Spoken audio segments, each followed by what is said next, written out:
अब गुरु का धर्म है, गु माने अंधकार और रू माने प्रकाश, माने गुरु का धर्म है कि हमें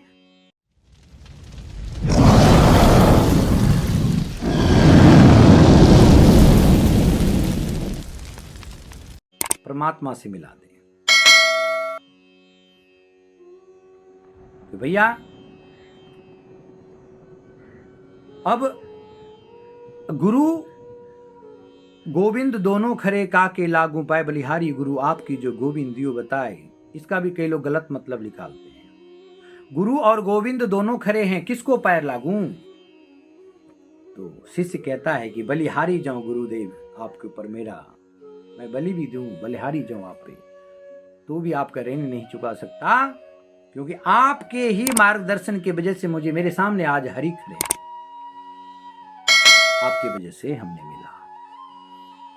तो इसीलिए बोलते हैं हमारे में, तरबर सरबर संत जना चौथा बर सन में, परमारथ की कार्य ही आप धरी दे रे भैया। पर उपकार के लिए ये चार चीज ने अपना शरीर धारण किया, तरबर सरवर संतजन चौथा बर सन में। तरबर का माने होते पेड़ पौधा, देता ही है भैया हवा ऑक्सीजन फल। सरवर सागर, उसी से बादल के द्वारा पानी आके फिर ऐसे घूम के मनुष्य सृष्टि में बरसते हैं, फिर दरिया में मिल जाते हैं। तरबर सरवर संतजन, वैसे संत हैं, लोगों को ज्ञान देते हैं, मार्गदर्शी होते हैं, पर ईश्वर नहीं बन सकता। और चौथा बरसन मेघ, वही नहीं समझता कि हम किसको दें किसको पानी दें, सब जगह बरसता है। सूर्य भगवान को देख लीजिए, गरीब अमीर छुआछूत मानने वाले को भी जो है मानते हैं लोग, लेकिन वो कोई समझता है कि ये छूत है, ये ऊंच है, ये नीच है, सब जगह धूप देते है ना, कभी नहीं समझता। तो यही बात है। और इस वीडियो में एक दो चार बात और कहूंगा। देखिए, जिस जगह पर भक्ति भाव होता है माने प्रकाश हो जाता है, वहां पर कभी जीवन में अंधकार नहीं आता। जैसे एक घर में लाइट जल रहा है, स्विच बंद कर दीजिए, अंधकार हो गया। स्विच बंद करेंगे ना, जब लाइट बंद करेंगे तब अंधकार आएगा। लेकिन जब तक आप के घर में बटन चालू है, लाइट जल रहा है, करंट है, तब तक घर में अंधकार नहीं आएगा। उसी तरह इस काया में जब तक आप परमात्मा को एक बार बसा लिए तो ये कभी जीवन में हटेगा ही नहीं, परंतु भक्ति करना पड़ेगा। ज्ञान रूपी दीपक आप अगर जला भी लेते हैं और ज्यादा ज्ञान के पीछे माथापच्ची करते हैं तो अहंकार भी हो सकता, जैसे उद्धव को हुआ, ब्रह्म ज्ञानी था, वैसे आजकल कबीर पंथियों को हो रहा है। मैं करता रहता है भैया, तो इसके चक्कर में मत जाइएगा। ज्ञान एक दीपक है, वहां तक ठीक है, पहला सिर ही ज्ञान है। और आ सीखने के लिए ज्ञान तो सीखना पड़ेगा ना। अगर वो आ से लब तक सीखना है तो ये ज्ञान की जरूरत है।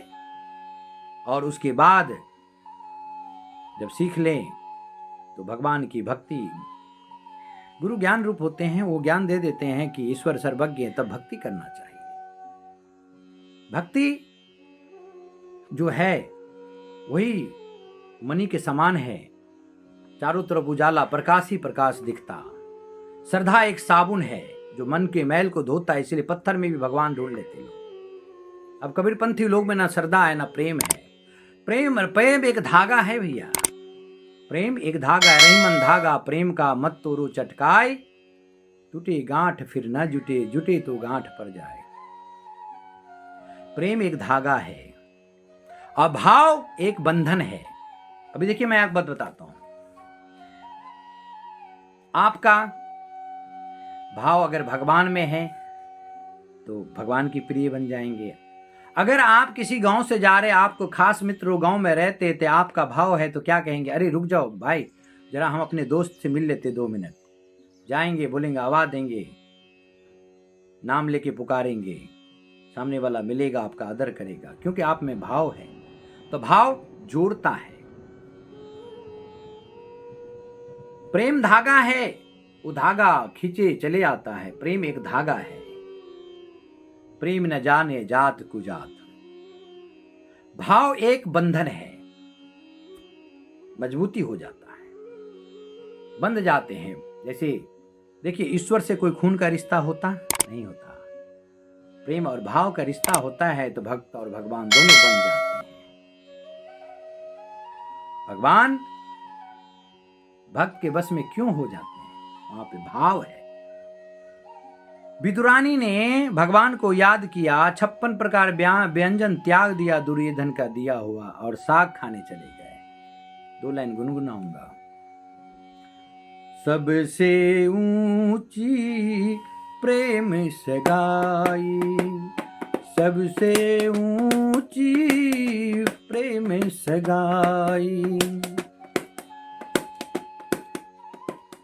दुर्योधन के मेवा त्याग्यो, दुर्योधन के मेवा त्याग्यो, साग विदुरी घर खाई।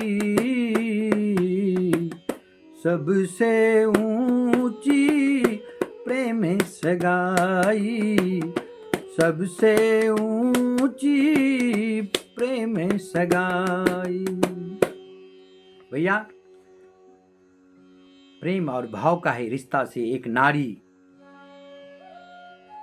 आपके हाथ पकड़े मां बाप को त्याग करके आपके घर में चली आती है और जीवन भर आपको अपने तन मन सब अर्पण करके आपके घर में विराजमान रहती है। वो महिलाएं सब रिश्ता तोड़ के आपके साथ चली आती, चाहे वो मेरी माँ हो, मेरी बहन हो, मेरी बेटी हो, चाहे किसी का भी हो, सिर्फ प्रेम और भाव की वजह से जुड़ जाती हैं आपसे और आपके साथ आपके परिवार के एक सदस्य बनती हैं। फिर आपका बेटा बेटी होता है तो खून का रिश्ता होता है, लेकिन एक नारी जब आपके पास होता है तो कोई खून का रिश्ता नहीं होता, क्योंकि खून में तो खून शादी नहीं कर सकते, है कि नहीं?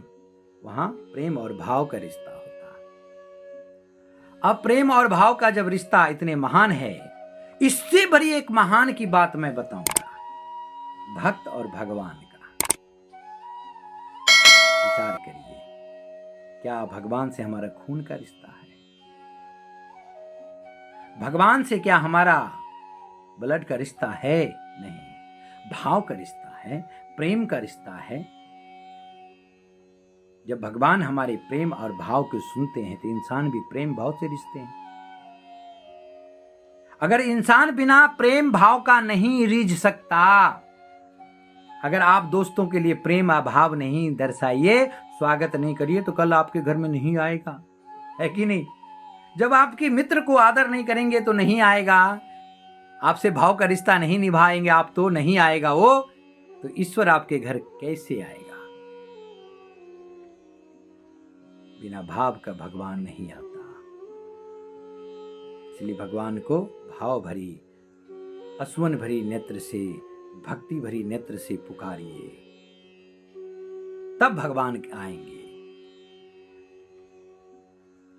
कहते राम नहीं आता, सबरी के सरी को बुलाता नहीं, मीरा सरी का कोई बुलाता नहीं, कहां से आएंगे? भैया, मैं अगले वीडियो में बताऊंगा कि मुझ जैसा तुच्छ प्राणी ने एक बार भगवान के पास कुछ शर्त रख दिया और भगवान ने सुन ली। मैं इसे अगले वीडियो में बताता हूं आपको।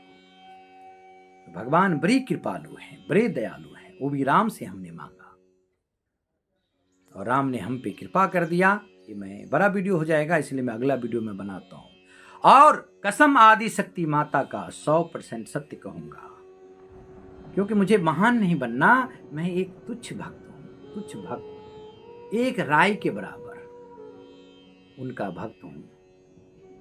महान नहीं बनना मुझे, परंतु मैं काली की भक्ति करते करते एक बार भगवान से हमने कुछ मांग लिया, वो मैं अगला वीडियो में बताऊंगा।